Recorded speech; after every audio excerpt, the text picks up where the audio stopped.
Hello friends, NK Prajapati classes में आपका स्वागत है। तो टॉपिक पढ़ेंगे आरटी एक्ट 2009 के बारे में। आज का टॉपिक रहेगा आरटी एक्ट की बात करें तो आरटी का मतलब होता है right to education. Right to education के बारे में पढ़ेंगे। इसका हिंदी में अर्थ होता है निःशुल्क व अनिवार्य शिक्षा। निःशुल्क व अनिवार्य शिक्षा को इंग्लिश में कहते हैं राइट टू एजुकेशन के बारे में।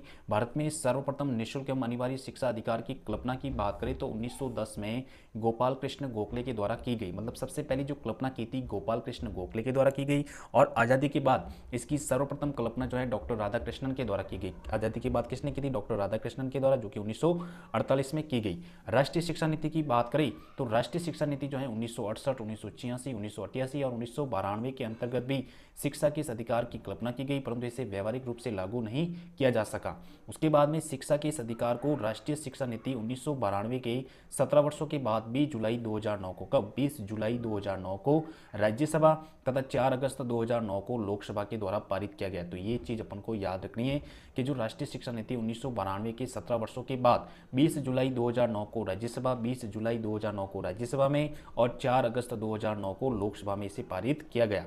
उसके बाद में अगर बात करें 26 अगस्त 2009 को भारतीय संसद के द्वारा इसे पारित किया गया। 26 अगस्त 2009 को इसे भारतीय संसद के द्वारा पारित किया गया।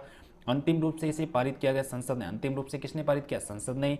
और राष्ट्रपति की बात करें, उस टाइम राष्ट्रपति थी श्रीमती प्रतिभा पाटिल। कौन थी? श्रीमती प्रतिभा पाटिल। और पीएम की बात करें तो मनमोहन सिंह उस समय कौन थे? प्रधानमंत्री थे। उसके बाद में अगर बात करें 27 अगस्त 2009 को शिक्षा के इस अधिकार की उद्घोषणा की गई। 27 अगस्त 2009 को शिक्षा के इस अधिकार की क्या हुई? घोषणा हुई।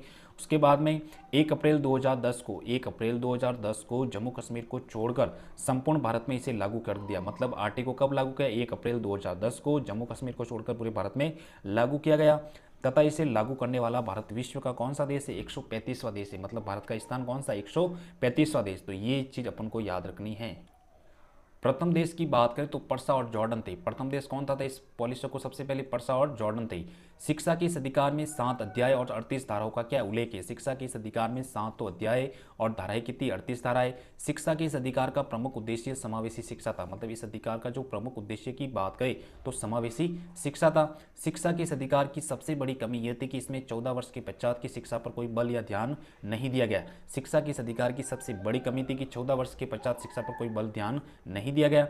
इस अधिकार से पूर्व 86वां संविधान संशोधन 2002 के तहत अनुच्छेद 21 का भाग संख्या 3 के अंतर्गत 6 से 14 वर्ष की बालक बालिकाओं को अनिवार्य शिक्षा प्राप्त करने का स्वतंत्रता का अधिकार भी दिया गया। मतलब बालक बालिकाओं को स्वतंत्रता का अधिकार दिया गया, जो कि अनुच्छेद 21 का भाग संख्या क में। ठीक है। उसके बाद में अनुच्छेद 45 क्या कहता है? अनुच्छेद 45 ये कहता है कि राज्य को आदेश दिया गया कि राज्य के जो पिछड़े वर्ग के बालकों की शिक्षा की जो व्यवस्था है वो कौन करेगा? राज्य करेगा, जो कि 3 से 6 वर्ष के बालकों के लिए आंगनवाड़ी शिक्षा जो कि राज्य करेगा। ठीक है। उसके बाद में अनुच्छेद 51 क की बात करें, भाग संख्या 4 में भारतीय नागरिकों के कर्तव्यों में वृद्धि की गई। भारत के नागरिकों के कर्तव्यों में की गई वृद्धि की गई तथा 11वां कर्तव्य जोड़कर यह आदेश दिया गया कि प्रत्येक अभिभावक अपने बालक बालिकाओं की प्रारंभिक शिक्षा को क्या करवाएंगे? पूर्ण करवाएंगे। इसमें कहा गया कि जो बालक बालिकाओं के जो माता पिता है अपने बच्चों की क्या करेंगे? शिक्षा पूर्ण करवाएंगे। ठीक है ना, प्रारंभिक शिक्षा।